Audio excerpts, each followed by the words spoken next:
도시는 새벽마다 비슷한 소리를 반복한다. 도로 위의 배수구는 밤새 내린 비를 천천히 삼키고 창틀에 맺힌 물방울은 유리에 같은 길을 따라 흘러내린다. 서울 외곽의 한 주택가도 예외가 아니다. 언덕을 한번 올라서야 닿는 조용한 막다른 골목, 낮게 쳐진 전깃줄, 비가 오면 어김없이 젖는 담벼락, 그리고 오가는 이가 드문 좁은 길. 그 길 끝, 오래된 대문을 가진 집이 있다. 집 안에 사는 사람들의 이름은 장현수, 윤미정, 장지우. 세 사람은 서로를 위해 산다고 믿었고 어느 날부터는 서로 때문에 버거워졌다. 장현수는 중견기업의 과장이다. 직함은 단정하지만 삶은 그렇지 않았다. 몇 해 전 그는 지인을 믿고 보증을 섰다. 그 보증은 처음부터 좋은 일이 아니었다. 서류에 찍힌 도장은 잉크 냄새가 채 마르기도 전에 골칫거리가 되었고 고통은 숫자의 형태로 그의 등뼈를 눌렀다. 채권 독촉 전화는 점심시간을 비집고 들어왔고 문자 메시지는 야간 조명처럼 주머니에서 깜빡였다. 그는 몇 번이나 계산기를 들여다보았다. 수입과 지출을 맞춰보는 일은 곧 자신을 채우라는 일이었다. 숫자는 정직했고 정직함은 잔혹했다. 윤미정은 체면으로 하루를 지켰다. 교회와 학부모 모임, 아파트 단지의 작은 모임들은 그녀에게 일종의 갑옷이었다. 체면은 불안을 가린다. 그러나 체면은 불안을 해결하지 못한다.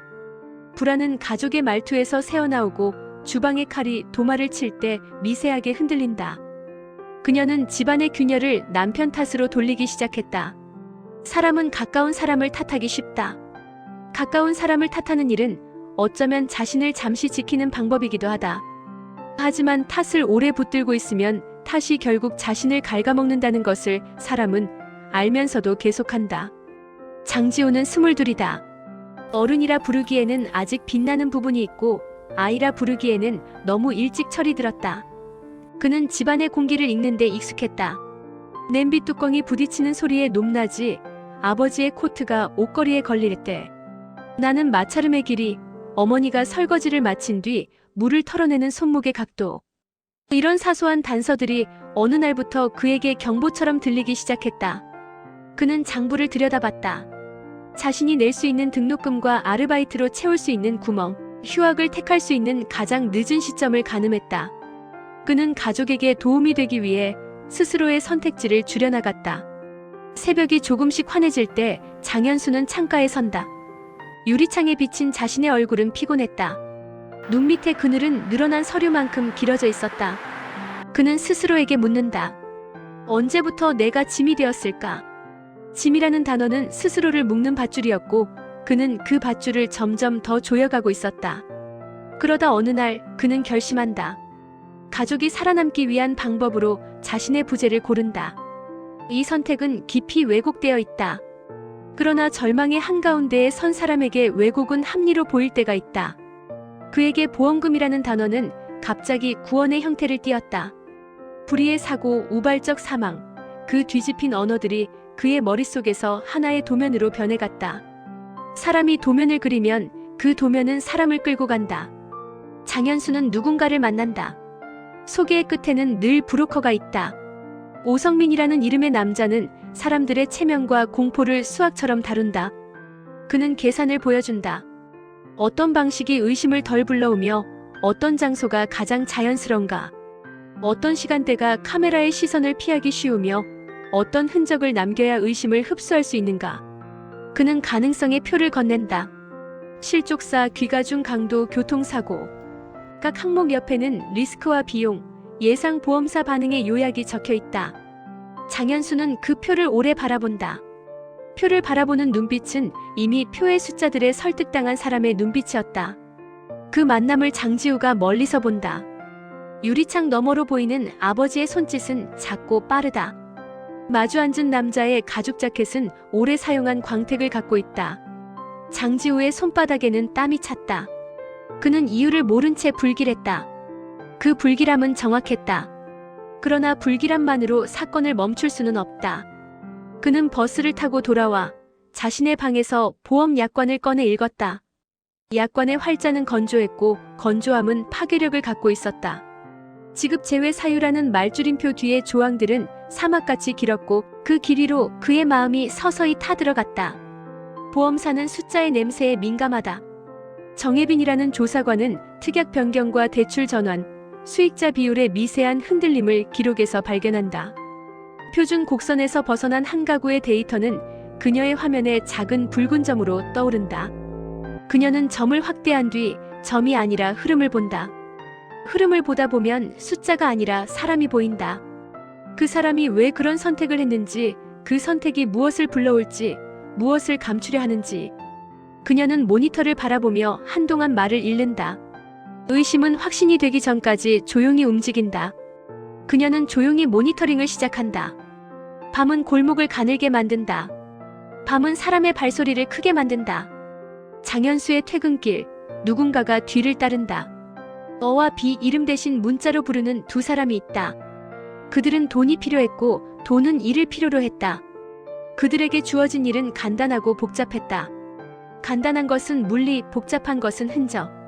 그들은 물리에는 익숙했고 흔적에는 서툴렀다. 첫 시도는 사소한 우연에 의해 흐트러졌다.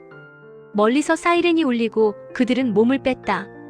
장현수는 자신이 무엇을 지나왔는지 모른 채 골목을 빠져나왔다. 우연은 사건의 이음새에서 자주 등장하지만 우연이 모든 것을 결정하지는 않는다. 우연은 방향을 바꾸더라도 방향을 새로 만들지는 못한다.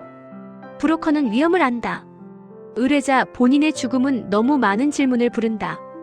장례가 끝나더라도 보험사의 질문은 남는다. 가족의 진술은 일관되어야 하고 주변의 기억은 흔들리지 않아야 한다. 질문이 많아질수록 돈은 멀어진다. 브로커는 표적을 돌린다. 더 큰 보험금이 가능하다고 믿는 쪽으로, 그리고 수사와 신문이 덜 닿을 것 같은 쪽으로. 장지우. 젊은 이동 동선, 예측 가능한 시간표, SNS에 노출된 취향과 동선. 브로커는 지도를 펼쳐 핀을 옮겨 꽂는다. 한 사람의 생이 좌표로 치환되는 순간 표적의 전도가 완성된다. 두 번째 시도는 비의 물기를 이용했다. 빗물은 도시에 비밀스런 광택을 씌우고 사람의 발목을 흔들리게 만든다.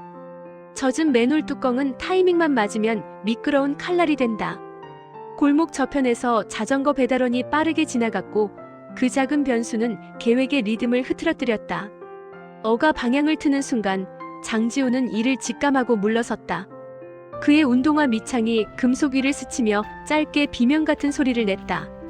미끄러졌지만 넘어지지 않았다.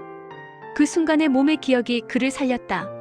어의 손이 그의 팔을 잡았고 방범 카메라는 그 장면을 도와주는 듯한 각도로 기록했다. 기록은 진실보다 먼저 의심을 불렀다.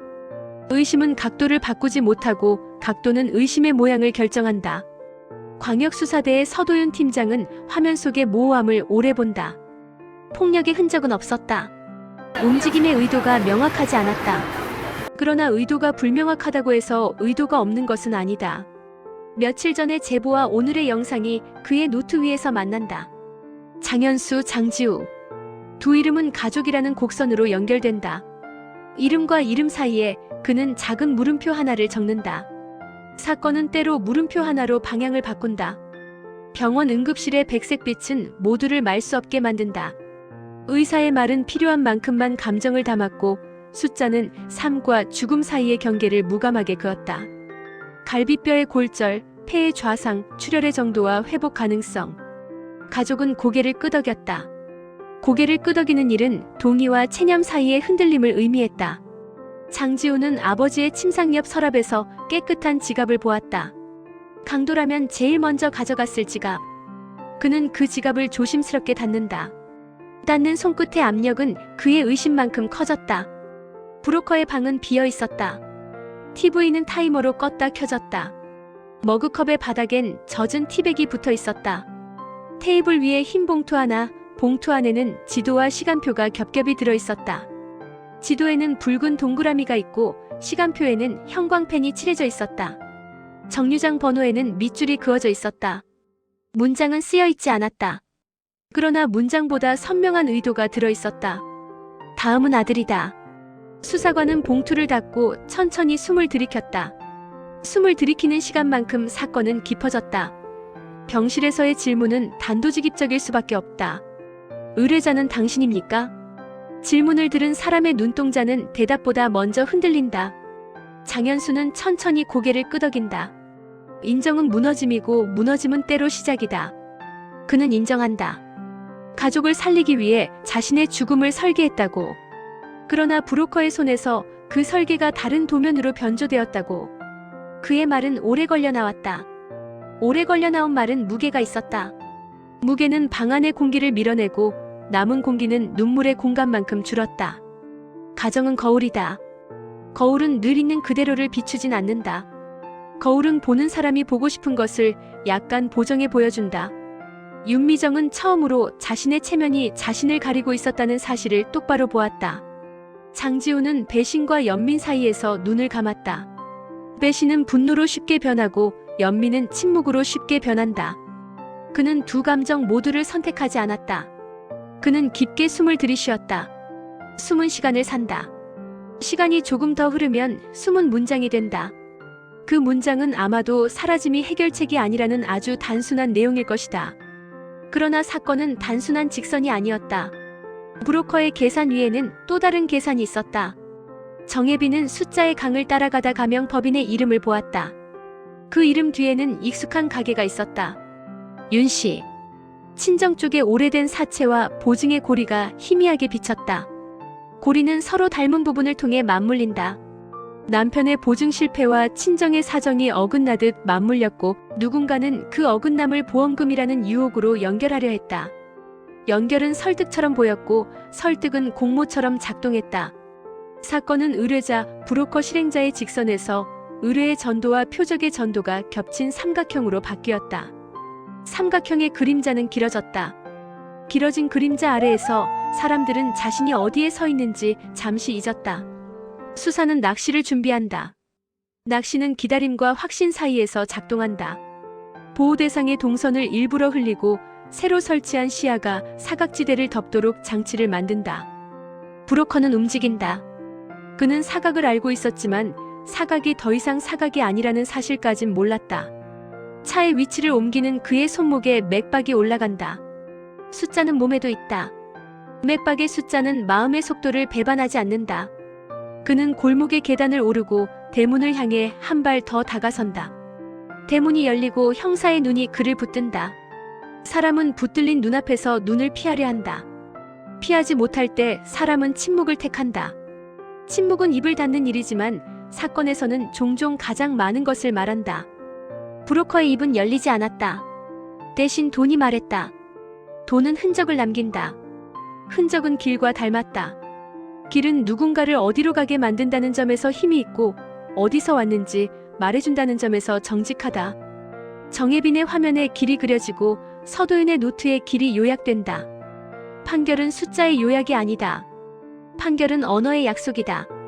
법정의 언어는 차갑다. 그 차가움은 때로 사람을 보호한다. 보호는 끝이 아니다. 보호는 다음을 가능하게 하는 최소한의 장치다. 장치는 작동하기 위해 사람을 필요로 한다. 사람은 서로를 필요로 한다. 서로를 필요로 한다는 사실을 늦게 깨달은 집은 그 늦음을 견디며 살아야 한다. 집으로 돌아온 식탁은 작아졌다.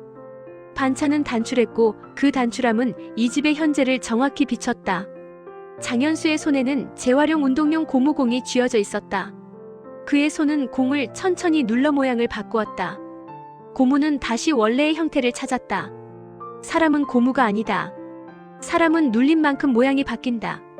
그렇다고 해서 다시 돌아올 수 없다는 뜻은 아니다. 다만 돌아오는데 오래 걸린다는 뜻이다. 오래 걸리는 일 앞에서 사람은 흔히 포기한다. 포기하지 않기 위해 사람은 서로를 본다. 서로를 보는 일은 말보다 먼저 시작된다. 말은 나중에 따라온다. 그날 저녁 그 집엔 말이 없었다. 그러나 함께 있었다. 함께 있다는 사실은 때때로 말보다 큰 문장이다. 도시는 쉽게 잊지 않는다.